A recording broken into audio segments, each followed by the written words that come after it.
Is it discard? Is it ramp?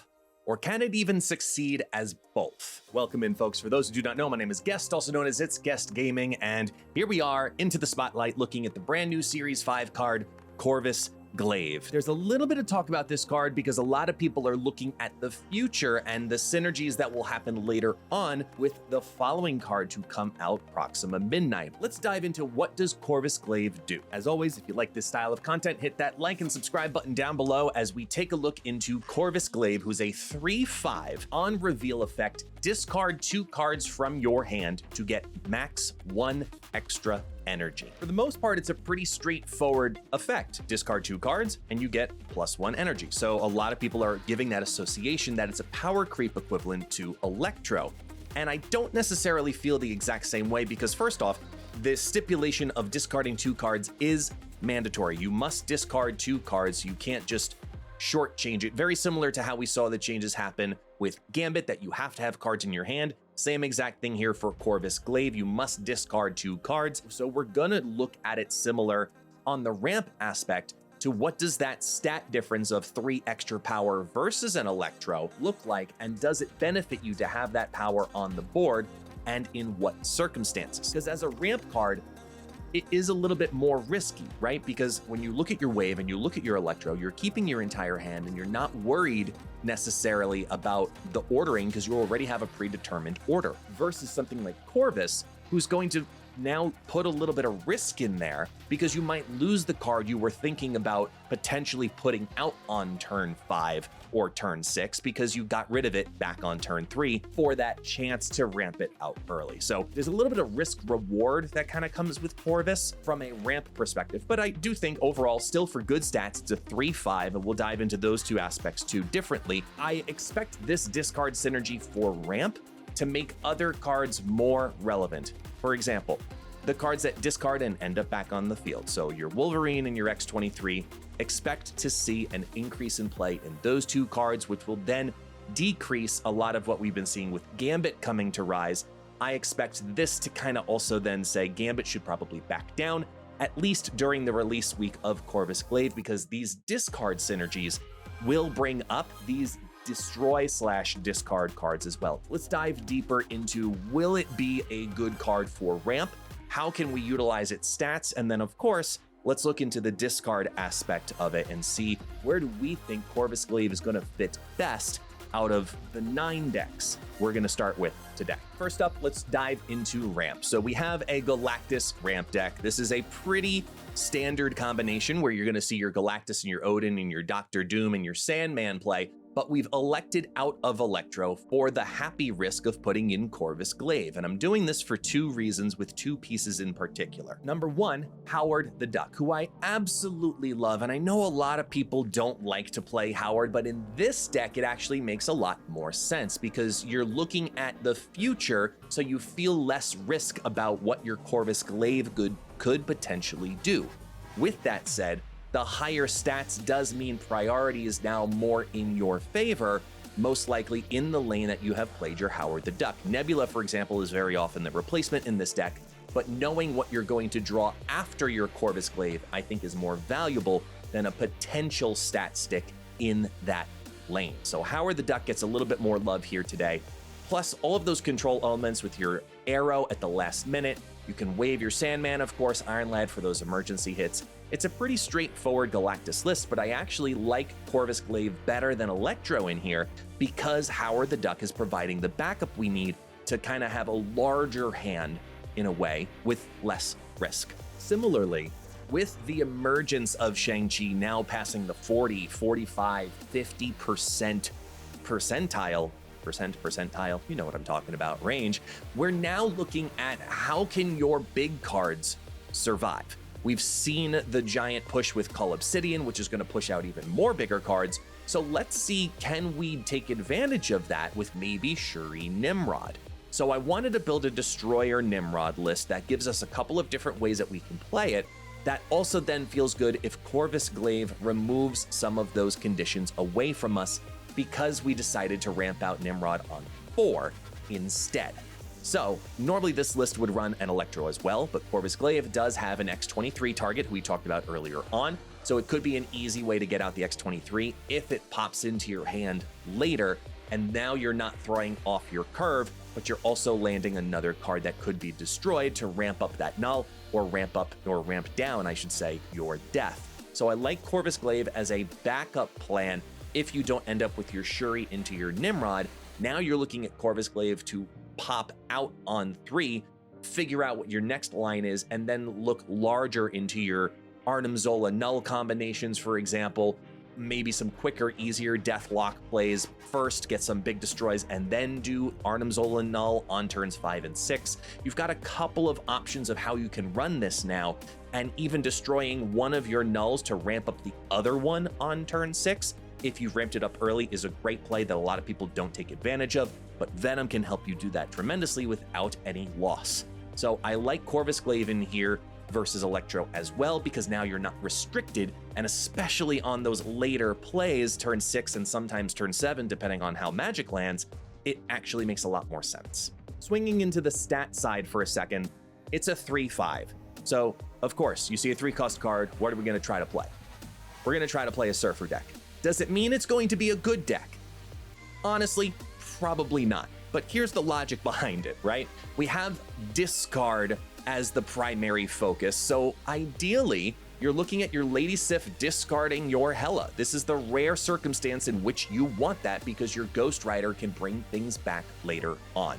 It's the only card in here that Lady Sif is going to be targeting, so that you can specifically bring it back. But if you don't bring it back, it's still a 3/5 stat stick with not a lot of loss in the meanwhile. We're putting down the Killmonger to blow up the Nova, the X-23, as well as the Dawkins Muramasa Shard, plus the Swordmaster could potentially also hit that shard, and Corvus Glaive can discard it as well. So we have a couple of targets for discard in here, but depending on how you draw, you can choose which path on turn 3 and 4 to play, whether it be going down the Corvus Glaive line, Ghost Ridering back, for example, that Silver Surfer later on if you accidentally discard it, and then put on a little bit of extra power towards the very end with your Silver Surfer being brought back, maybe an X-23 and a Nova to boot. You're not exactly sure which line it's going to play, which is why this one, I'll be completely honest, this is a stretch. I think it makes more sense to look at the other stat instead. Looking into the 5 power side, Cerebro 5 actually has some relevance here. Because if Lady Sif hits that Dr. Doom, well, you can bring it back in the exact same way with Ghost Rider as we talked about earlier with the Hela side. So you could Doom wave it, you could Cerebro wave it out later on with an Omega Red on top, just to give some extra widespread power. Lots of 5s work well for Corvus Glaive, because if you accidentally discard something you don't want to, then you go ahead and Ghost Rider one of those 2 cards back. Later, you do have the safety of Dr. Doom on turn 6 as a nice widespread play, and one of the reasons that Cerebro 5 does so incredibly well right now is because the deck is a very wide deck, so we can put in the Luke Cage and have less fear about it, for example, with that Lizard, knowing that we're not going to see that further reduction also later on. I really like this deck for Corvus Glaive because I think the 5 power is more relevant versus his 3 cost. So this one I would probably run over the Surfer first, but I do think there are some variations on Cerebro 5 that might be less discard heavy that we could maybe run into. For example, running the Polaris line with Spider-Man and Miles Morales could put in there, but I like the idea of playing into the discard in particular here. So whether it's Corvus Glaive or Lady Sif that does the discards, your Ghost Rider therefore then has purpose. On to the serious stuff when it comes to discard. Agatha. This one's just going to be fun. This one is a little bit of a meme. I know several people who are going to love playing this style of deck, but Corvus Glaive having the option to maybe either play out or ramp out either the Apocalypse or Agatha, that could actually be a lot of fun. So we are going to go with the Quicksilver Domino line, and I am stacking on top of it the X-23 and the Swarm, because chances are, if you go ahead and play that Quicksilver on 1 and draw also that X-23 on 1, you've got a 50-50 chance of leaving the X-23 in your hand. That's not a terrible thing. I'm not then going to play Colleen Wing into this, because there really is no need if we get the ramp the way that we want it to happen, because Corvus Glaive is going to be discarding on 3, or Lady Sif is going to be discarding on 3. that's a win-win scenario. So instead, we can then pair on in our Silver Samurai to end up as two specific targets. It's either going to end up hitting then the X-23, which is still remaining in your hand, or it's going to hit the Hobgoblin, which is just hanging out in your hand, which is a solid turn 5 play. Even if it doesn't get discarded, it gets drawn on 5 and played on 5.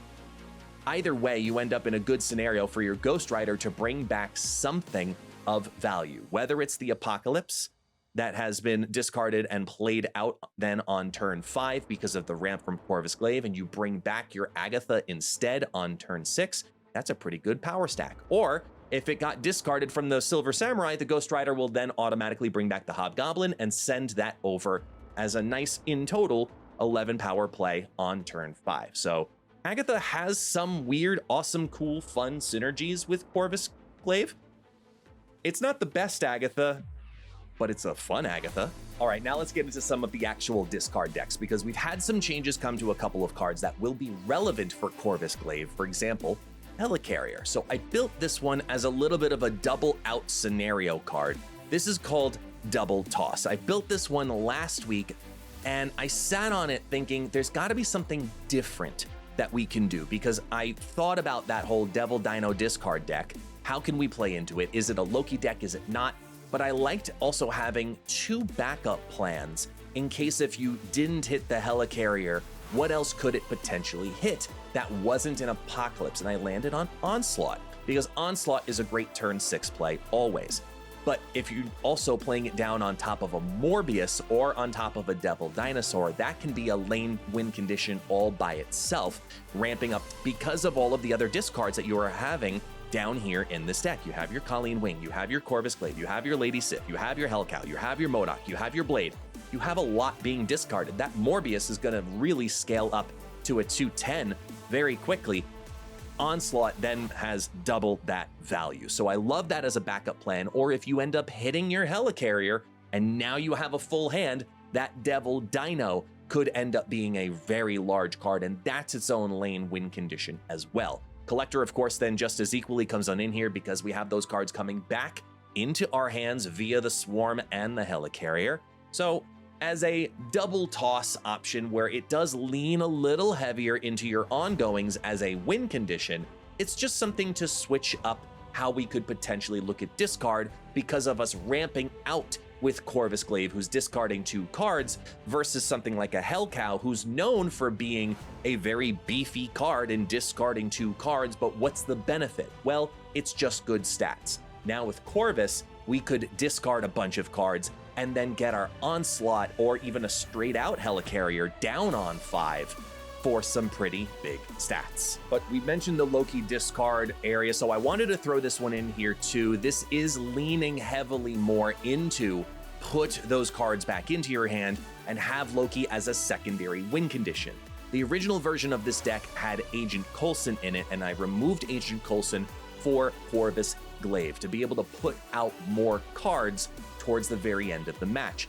Gambit is such a really insanely fun win condition, but he does come with risk this week because we are going to see a rise in cards such as we talked about earlier, X-23 and Wolverine. So you are going to take this deck in with a little bit more risk. However, with the Loki outplay as your secondary win condition, whether you filled up with Swarms or you filled up with Helicarrier, it's a great backup plan and can really take your opponents by surprise if they're not expecting it. It's a more geared, I'd say probably Conquest deck, because you have so many different play lines, and depending on which one you're stacking up on and looking at your opponent, oh, I'm not worried about these cards getting destroyed, let's go for the Gambit line, or I am worried about these cards being destroyed, let me try to copy them instead and take advantage of it myself. So I like the flexibility that Corvus Glaive gives here to ramp out more cards rather than more big cards, just having more mana in your back pocket to play out a bunch of these smaller cards conjunctively, even on turn 6 where you could play Wong plus Gambit, because Corvus has allowed that to happen. But if you just want to get rid of everything, get rid of it all, you can do that. This is where Meek comes back. This is where Gambit comes back. This is where just toss everything out, because X-23 and Wolverine are cards you do not have to play down at all. You can hang out and have all of those cards chill in your hand, because most likely they're going to be discarded and then automatically put down onto the battlefield. So we are leaning a little bit into the machine gun meek style of deck, but we don't need that extra third and fourth play from that gambit. We just need to keep discarding a couple of cards at a time, which is what Corvus Glaive is going to be doing organically for us also. It's a really interesting play thinking about how Corvus Glaive goes onto Wong on turn 5 and then pops out a whole bunch of cards, discarding 4 right off the bat, and then you're going into the final turn with 8 energy because of Corvus Glaive's effect going off twice. Plus, you're sitting on a plethora of cards and you just ramped up your Morbius and your Collector. That's a fun play in and of itself with a lot that you can drop down on the final turn also. So it is heavy more into using Meek as a win condition, not looking to play your X-23 and your Wolverine. You want those to organically fall down onto the battlefield, just like how you want to play all of your swarms out most likely on the final turn of the game. Ramp up the Collector, ramp up the Morbius, just get rid of it all. But lastly, there's the future. We have to look to the future. So this is taking a peek into the following week, looking at Proxima Midnight, who will be the card following Corvus Glaive. So Proxima Midnight's going to be a 4/7 that when this is discarded, jumps to your lowest power location that isn't full. Proxima being discarded is a free 7 power card dropping onto the battlefield. That's a huge, huge amount of power, especially in a lane that plays something like Dracula. You leave Dracula all by himself on turn 4, let Proxima get discarded on either turn 5 or 6, and it should target that location because Dracula's effect doesn't go into play until the end of game, which means that Proxima will be discarded prior to the end of game. It'll be the end of turn or mid-turn action. So because of that, it will target the Dracula lane if that is just your lowest power lane. And then it gets the Apocalypse effects on top of it, and if you've discarded APOC even once, that ends up being a 16 power APOC into Dracula. That's now 17, plus Proxima, that's 24, for playing one card and leaving all the others alone. In my opinion, this build right here is the future and the competitive future of discard, because I think Corvus Glaive is one of the 2 cards that helps bring discard over that hump that it's been stuck at to get into true competitive meta relevance. I do think that these next 2 cards are going to do that, and the first one, Corvus Glaive, at the 3/5 stat line, is going to be the first one that gets it there. So if discard is the style of gameplay that you truly enjoy, you should be targeting these cards this week. If it's one that you're looking for ramp, it is an option, but I don't think it's a mandatory option. And if you're looking for the stats of either the 3 cost or the 5 power for either a Surfer deck or a Cerebro, you're just looking to have a good time. If you're Agatha player, you're probably not watching this video anyway because you're probably just having it automatically play as we speak. So let's have a good time with Corvus Glaive, the newest Series 5 card here in Marvel Snap. If you like today's video, as always, hit that like and subscribe and comment down below. I greatly appreciate all of the support here on this channel, and I'll see y'all next time.